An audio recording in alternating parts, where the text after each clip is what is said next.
India's economic growth paints a vibrant picture of self-reliance and resilience. It stands as a testament to the country's independent growth, a testament that is built on the pillars of innovation, entrepreneurial spirit, and the sheer will of 1 billion people. This growth narrative has unfurled, undeterred by the challenges it faced, strengthening India's position on the global stage. India's growth story is not a tale of borrowed prosperity.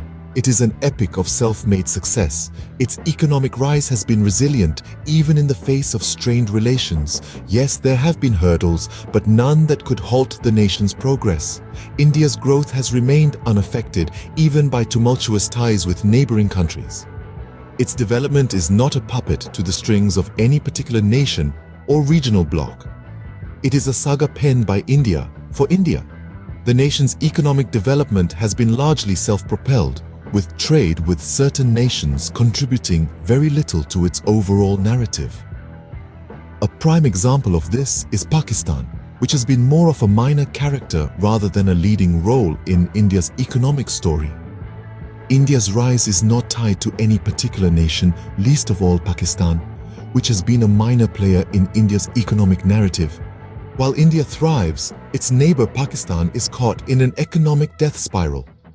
This gloomy reality paints a stark contrast between the economic trajectories of the two nations.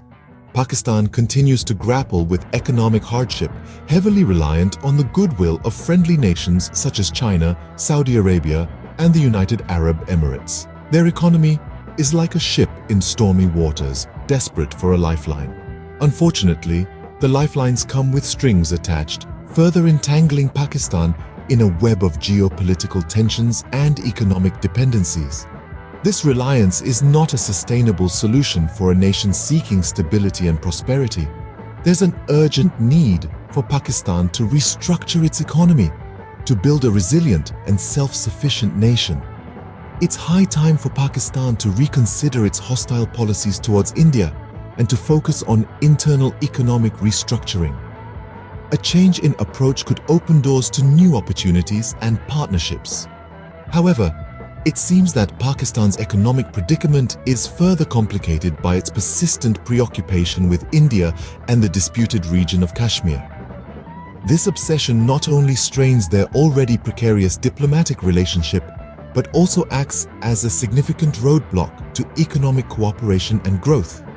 In a world where economies are becoming increasingly interdependent, it's vital for Pakistan to recognize that its prosperity doesn't have to come at the expense of others. Regions can thrive even without joining a regional bloc, and Pakistan can certainly prosper without being antagonistic towards its neighbors. Pakistan's economic future remains uncertain, yet its obsession with India and Kashmir continues to be a major roadblock.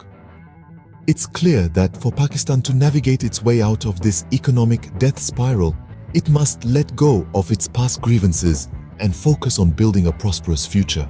Economic cooperation between India and Pakistan could be a game changer for the region. Imagine a scenario where both countries, instead of expending resources on conflict and competition, unite towards mutual economic growth.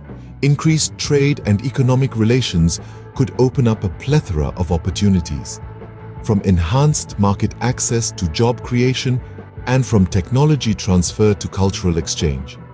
However, this vision is often marred by unrealistic expectations harbored by some in Pakistan. The belief that India needs Pakistan for its own growth is a fallacy. India's rise has been consistent, with little contribution from trade with Pakistan. Thus, it's crucial for Pakistan to abandon such misconceptions and focus on the potential benefits of economic cooperation. But economic collaboration is not just about trade and investment. It's about fostering an environment conducive to cooperation. This means Pakistan must tackle the challenges hindering this ideal scenario. Dismantling jihadist infrastructure, reversing anti-India indoctrination, and fostering a climate of peace and mutual respect are imperative. The ball is in Pakistan's court. It must decide whether it wants to benefit from India's growth or continue on its current path. In conclusion, India's economic independence from Pakistan is clear and undeniable. We've traversed a journey together, examining the unstoppable rise of India, the economic struggles of Pakistan, and the potential of economic cooperation between the two. Let's take a moment to recap. We saw how India, a country with a burgeoning economy, has been on an upward trajectory.